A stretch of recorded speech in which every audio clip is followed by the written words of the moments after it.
बहुत समय पहले एक बूढ़ी दादी थी जिनका चेहरा झुर्रियों से भरा था और सफ़ेद बाल उनके चेहरे पे बिखरे थे।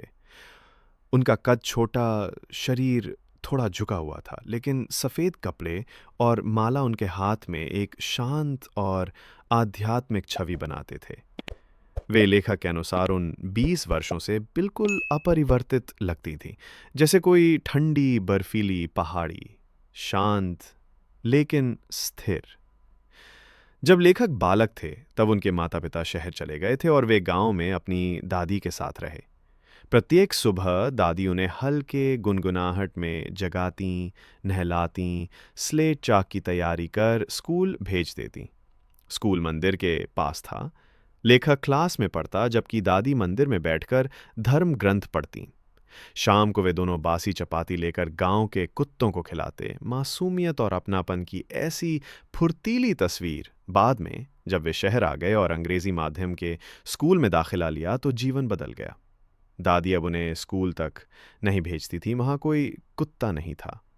इसलिए वे आंगन में गौरैयाओं को रोटी खिलाती।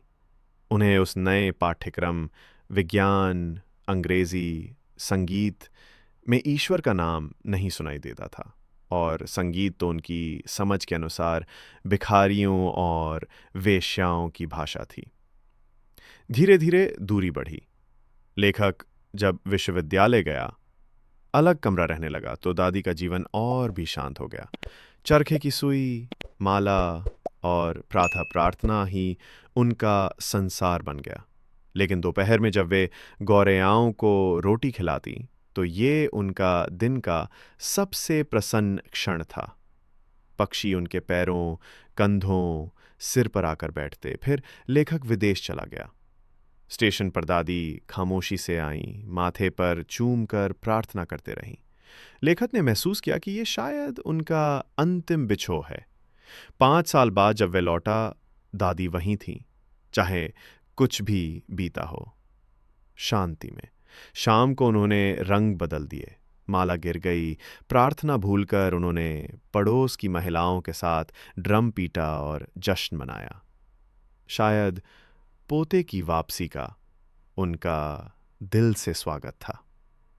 अगले दिन उन्हें हल्का बुखार हुआ और उन्होंने कहा कि अब उनका अंत निकट है। कहानी इसी में खत्म होती है। आप लोगों को कहानी कैसी लगी? आप लोग कमेंट्स में बोलिएगा। और इतनी देर तक सुनने के लिए धन्यवाद।